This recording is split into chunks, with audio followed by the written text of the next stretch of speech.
Hey guys, Kevin again. I know I told you guys that I would not have time to do any reviews for you whatsoever, but I actually do have time to do a review for you guys. I'm not in my usual setting, of course. I'm actually in a hotel room right now in Washington, D.C., because my dad has a race here that he's doing, so I'm basically on a mini vacation right now. I'm back tomorrow though, so I'll be back in my normal setting tomorrow night. But I did watch a movie on the way here, and I didn't think I'd be able to review it, but luckily I can, and I'm very happy I can because, of course, I will be continuing my 31 days of horror movie reviews, and like I told you guys, I really want to be able to, do 31 movies, and I'm making sure that's gonna happen this weekend. I will make sure that I get back on track this weekend. But this movie in particular was one that I was definitely looking forward to. I know this is review 8, it should be review 10, but it's not. But this is a movie that I've been looking forward to for so long. I've heard amazing things about, and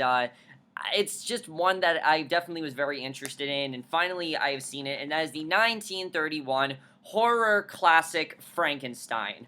Yes, I did get this set from my library. Now, if you guys notice, this doesn't just have the first Frankenstein. It has all, actually, of the Frankenstein movies. I'm only going to watch the first 3, probably. And then, also, Abbott and Costello Me, Frankenstein, I'll watch those 4. But besides those, I won't watch the other ones. But basically, this is a movie that I was very interested in for a number of reasons, definitely. I mean, it's Frankenstein. Plus, I've been wanting to see the Universal Monsters Collection movies for so long, and Frankenstein was definitely one I was interested in. And I have to say that I'm very happy to watch Frankenstein because Frankenstein is obviously an absolute masterpiece. It's one of the best horror films of all time, and honestly, probably one of the best you could watch for Halloween, definitely. But the plot of this, I'm pretty sure you guys know the plot to Frankenstein. If you don't know the plot to Frankenstein, okay, but it's a pretty simple plot. We focus on this man, Henry Frankenstein, and he is this scientist, and basically, he's been testing different types of, bringing bringing different species back to life. He's tested on animals, things like that. Well, he wants to bring back a person. He wants to bring back a person and give him a new life again. And basically, they decide to dig up corpses, all different types of corpses. They basically do this to build a monster, and basically, they want to build someone back to life. But basically, what ends up happening is they basically decide to bring back this monster, but eventually the monster ends up getting loose, and basically all hell breaks loose. That basically is the plot of Frankenstein, and I think it's a really great plot overall. But something I definitely really loved about this movie is that I think it's much more in-depth than you expect it to be. It's not, Frankenstein's not as simple as a story as you think, and that's something I definitely really appreciate about this movie right off the bat. First of all, the casting was perfect this movie. I really think everyone was perfect for this movie. I don't think there was anyone that was bad, and I think everyone really did a phenomenal job. Our main character is actually not the monster. The monster is a big part of this movie, but he's only in, I'd say, like, the last half is when he's in the movie the most. The first 2 halves, he's in the film, but he really doesn't get to be in the movie as much till the third half. The main character here is Colin Clive as Henry Frankenstein. Obviously, he does a phenomenal job. He is great in this movie. The thing I love about Henry Frankenstein, though, as a character, is that you really understand why he's doing this. They don't just make him this crazy guy. The whole movie, you're like, is this guy crazy? Is he not? But then you realize that he has a reason for doing these things. He has a reason for going after, for wanting to bring these life forms back to life. And it's really compelling when you get to his character, and he does a really great job. You also see how upset he is when this doesn't go right for him, and how he wants to do whatever he can to give this creature new life, give it, even though people are telling him this is not going to work, he wants to prove them wrong. I really love the determination in his character and how determined he was to make sure this all went right. And I really thought he played this character very, very well, and I was interested in seeing what Young Frankenstein borrowed from this movie, and they basically borrowed nothing, honestly. Young Frankenstein is nothing like this movie. If anything, it's more like the original novel, which this is based off of, but I think I think he did a fantastic job and definitely was perfectly casted. Definitely Colin Clive is amazing in this movie. As is Mae Clarke as Elizabeth, who I didn't expect to like as much as I did, but I really loved her character. She really does not want Henry to do these dangerous experiments because she knows that it's not going to end up well for him. She obviously wants to marry him. They're planning on getting married, and she's very concerned about him, and I really like seeing that concern in her. She definitely did a very good job, but I like that she tried to support him. Even though it really wasn't what she wanted. She tried to support him, and I thought she did a very good job with that, and the chemistry between them is also very good. You also have this character, Victor Moritz, who's not in the movie a lot, but he did a good job for what he was in. I thought he was pretty good, and definitely he did a good job here. Also, you might think that Igor's in this movie. Well, Igor in this movie, something I found interesting is that if you guys know the character of Igor, he's actually not in the original book. In fact, he's not even called, the first time, we saw Igor, he's not in the original book. There is no assistant in the original book. That was all in this movie. But he's actually not called Igor in this movie. He is called Fritz, and Fritz is a great character because you see how much he wants to help, this doctor, Dr. Frankenstein, even though he doesn't know if he's crazy or not, he still wants to help him, and he doesn't really know how to control it, and he's not in the movie as much as you think, but he definitely did a very good job for what he was in. I thought overall he was definitely very good. And the only other person I'm really going to talk about, I guess, is Frederick Kerr as Henry's father. He was also very good. I would talk about Marilyn Harris, but I really don't want to. She was amazing in this movie. She has one scene in the movie, but is by far the best scene in the movie, and is a huge spoiler, and I don't want to spoil why it's the best scene in the movie, but it really is. However, the star of this movie, without a doubt, is Boris Karloff as the monster. Holy shit. I mean, this is by far one of the greatest monster performances of all time. One of the greatest horror performances of all time. The thing I love about this monster is that he's not a monster. He's really not. He is basically a little child. That's exactly what it is. I mean, when they say reanimate, they literally mean he is reborn. He is basically like a baby. He's experiencing new things. And some people might think that's stupid, but it makes sense. I mean, you really care for his character, and he just wants to help out people, and just wants to be with people, and want people to care about him, and, yes, his appearance is creepy, and the thing I love about it is that you look at his appearance, it is kind of scary when you look at him. It is quite scary. And in fact, Boris Karloff was kind of ashamed for getting the role. I watched a documentary on this, and he said he was in like a suit when he auditioned for the role. They said he was in like a suit when he auditioned, and he looked all great, and then the director approached him. He was kind of pissed off, obviously, because the monster is supposed to be kind of an ugly creature, and I thought he definitely did a very good job for what he was in, and I'm surprised by how much I cared for this monster. But something I've always loved about Frankenstein, like I said, is that he's never been a bad monster. He's always tried to do good things, but the things he does, the outcomes of the things he does just gets misinterpreted, and people start to think that he's a lot more brutal than he is, and I thought he did a fantastic job in the movie. You really feel for his character, and he really sold that emotion very, very well. He never talks in the movie. The monster has not one line of dialogue in this entire movie, but you can tell how scared, how confused, and just overall how vulnerable this character is, and probably one of the most, I think, vulnerable, relatable characters in horror movie history. I mean, we all want to be portrayed a certain way. We all want to be looked at in a good way, and we do bad things, and there are bad outcomes, and I definitely really love that about the movie. He did a fantastic job, and he even turns Henry against him. Like, even Henry starts to believe it, and you really feel bad for his character, but he did a fantastic job. I really think he handled everything perfectly. Everyone in this cast was great. Everyone was perfect, and I thought they all did a great job. Now, the director, James Whale, this is very interesting for the director. If you guys don't know, this was made at a time when, talkies, were just starting to come out. They were starting to come out, the whole thing with silent films, that was over. I will be reviewing 2 silent films, by the way. I'm not going to tell you guys what they are, but I will be reviewing 2 of them.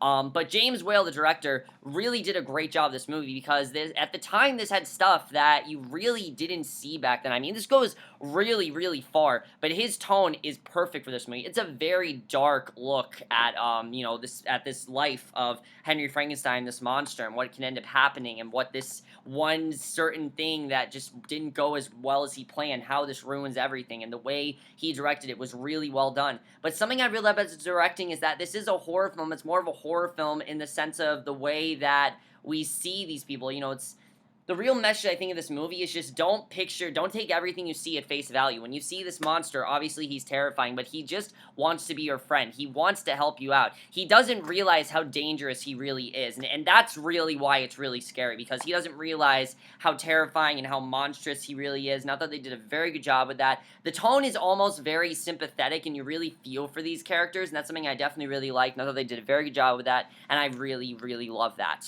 Now, the writing here isn't too too much different. They did change a lot of things here and there because this was made at a time where they weren't allowed to they couldn't get certain rights, obviously. They couldn't get certain rights, so they had to change some of the names. Like, of course, it's not Victor Frankenstein, it's Henry Frankenstein, which I'm personally fine with. I don't care if they change the names. I know some people might be upset about that, but you know what? They basically were forced to. You can't really fault them for that. And I was perfectly fine they did that. But the screenplay here, one of the best screenplays, I think, in a horror movie ever. Honestly, one of the best screenplays ever, because it's extremely dialogue-driven. Really, the big stuff doesn't start happening until the third act of this movie, and the first two halves are all just set up, and they're setting up what we're gonna see, and they're talking. Some of the best scenes in the movie are just, these people talking to Henry and telling me, do you know what you're doing? Are you okay? Is this the right thing you're doing? Is this gonna work out well for you? And he doesn't really know how this is gonna go, but he has this fantastic speech about why he wants to do this, and it's just very compelling dialogue overall. But I also found the screenplay very, very interesting. It was extremely intriguing throughout the entire film. I was into the entire movie. There was at one point where I wasn't into this, and I thought they did a very good job with the screenplay. It went in some directions that I really didn't expect it to go into, and I overall really enjoyed it. They also did a good job with making the film feel fresh. Even though it was based off a novel, they changed a lot of the things in the book. You see, in the original book, they kind of portray Victor Frankenstein as this broken man who is very tortured and, really feels bad what happened. And they do in this, but definitely Henry Frankenstein is not as, the movie's not as brutal as what the original book was, which I don't know if we've had a version of the movie like that. I know there's been countless versions, but this is the version that I think is really well done, and I think it worked out very well here, and I definitely really loved it about the movie. Definitely the screenplay was very well done and was just very, very well executed. The story was very interesting and overall very engaging. The ending as well was super, super sad. I didn't expect the ending of this movie to go as bad as it did. Also, this movie, like I said, took some huge risks. I mean, let's just talk about the one scene. If you guys have not seen Frankenstein, I want to spoil this right now because I really do want to talk about my favorite scene in the movie. Now, I know this is cliche, and I know a lot of people say this, but Maria's scene with the monster is, I think, the best scene in this movie. It really encompasses what this entire movie is trying to show with this monster. The monster isn't bad. When Maria says, do you want to play with me, he really does want to play with her. He doesn't try to throw her in the lake. He thinks she's going to float because, she's showing him things that float, and he doesn't realize that things sink, so he throws her into water thinking that she's going to float because he's amazed by this. Again, you have to think of Frank as this monster as just someone that's now rediscovering the world, and he didn't know about certain things, and the way he just threw into the water, he didn't know that was going to happen, and you see that look in his face. He's terrified, he's scared, he knows what he's done, and that's something I definitely really loved. I like that he wasn't dumb either. Like, once he found out stuff, he pretty much knew what was going on. Like, he got stuff very quickly, and it's something I definitely really loved about his character. But that scene in particular, some people wanted them to cut it from the movie because it was very, it took a lot of risks back then, and you can totally understand that, obviously. It's a scene about a man throwing a child in the lake. I mean, it doesn't really get more brutal than that, but I can totally understand why they kept that in the film, because if they had not kept that scene in the film, the movie would not be as powerful as it is. I mean, that scene in particular, it really doesn't get worse than killing a child, and that really sets the tone for the rest of the movie, people thinking that he is this murderer, and, especially the girl's father obviously wants him to die the most, and of course, when he did die, I mean, it was obviously very sad, and I thought they handled it very, very well, though, and I definitely really love that, I have to say. But they also did a good job at not making him seem like we're not supposed to like this character. They made us sympathize with him. Like I said, they made us empathize with him. That's something I definitely really love. Now, the cinematography to this movie, I thought was fantastic. This was at a time where they used all practical effects. It was all practical effects. It was all on real sets and things like that. There obviously were no special effects back then. But you know what? It's amazing makeup. I mean, the makeup to Frankenstein, I think, is the best ever. I don't ever think there will be makeup that surpasses this. This is an iconic look. I mean, you guys can look up, you guys would know where this is anywhere. You guys look at countless things and you know what this is. You know that this is the monster. You know what he looks like, and I thought they handled that look perfectly because he really does look scary. He really does. But the whole point is, again, you can't take that at face value, and that's something I thought was definitely very well done, and the cinematography looked fantastic. Victor, Henry Frankenstein as well looked great. The laboratory also looked very, very well done. It really felt like something big, and I definitely thought they did a very good job with the cinematography. You would have thought that they did have special effects, but they didn't. That's really what's incredible about this movie. The way they were able to do all the things they could without special effects is amazing. I absolutely love that, and they handled that very, very well, and it really worked out very well for them. There's really no score to this movie. This was at a time when movies were just starting to come out, and where talkies were just starting to come out. They were still trying to experiment with things, and movies didn't really have scores. They had opening credits. In fact, this movie actually does have an introduction to it because of how, like I said, brutal was for the time. They talk about how what the film you're about to see is very graphic and that you might not agree with it and you might not even like it, but you have to watch it, and I definitely really like that they did that. They kept it on this DVD, and I'm glad they did that because it showed you how risky of a movie this was, but they didn't care. They didn't care this movie was risky. They did whatever the hell they wanted to with it to make the best film possible, and that's something that films nowadays don't do. I mean, think of a company like Sony, for example, a company that is probably the biggest pussies working today in terms of movie companies. I mean, they will just get rid of something because they don't want to be controversial. Look at that movie Concussion that's coming out. They've gotten rid of so much in that movie because they don't want to make the NFL look bad. And this movie, they didn't care what they did. They didn't care if they made themselves look bad. They did whatever they could to make this a very effective movie, and that's why it turned out as well as it did. The movie's also very short. It's 71 minutes, but you know what? It had to be. It honestly had to be that length because I don't really think the movie needs to go on any longer than it did. I thought it went the perfect amount of time, and I was into it the whole time. If it went any longer, I don't think I would be as into the movie. To be honest with you guys, I don't think I would be. And I think, honestly, it was the perfect length. I'm also surprised that this came out the same year as Dracula. If you guys know, Bela Lugosi was going to play the role for this movie. I'm happy he didn't because Boris Karloff just was perfect in this role. But I'm very interested in The Bride of Frankenstein. I can't wait to see how that turns out. I will definitely be reviewing The Bride of Frankenstein. I don't know when I'll review, but I will review it.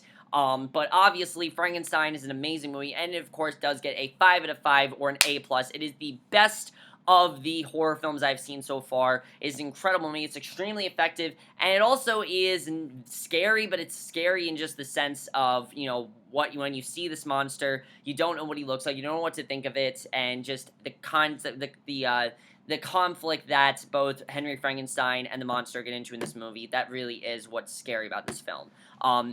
But like I said, this set actually comes with a whole bunch of movies. Now, when I bought this, I didn't, when I got this from my library, I didn't know it was going to have all these movies, but I'm happy it does because we got Bride of Frankenstein, Son of Frankenstein, Ghost of Frankenstein, Frankenstein Meets the Werewolf, which I will never watch. I heard that movie is ridiculous. House of Frankenstein, House of Dracula, and then Abbott and Costello meet Frankenstein. And I'll be watching 4 of those films. I'll be reviewing, the 3 of them after this one. I'm not going to tell you guys which ones. I will definitely, Bride of Frankenstein, obviously, I'll be reviewing, which I heard is better than this. I don't really know how you can top this movie, but apparently it's possible, so we'll have to see how they do it. I don't know how they're going to do it, but they could do it, so we'll see how that turns out. But let me know what you guys thought of this movie, have seen it. If I had to pick, really, a movie that was essential for Halloween, this is one of them, definitely. Like, if you want to watch classic horror movies, this is definitely one to do. It really started the monster movie genre, and also started this thing that they're trying to do in the 30s, where they tried to get you to empathize with these villains, and did it very well. They don't do it in a way that feels silly or forced. It's the littlest of things, and it works very well. I definitely really enjoyed that,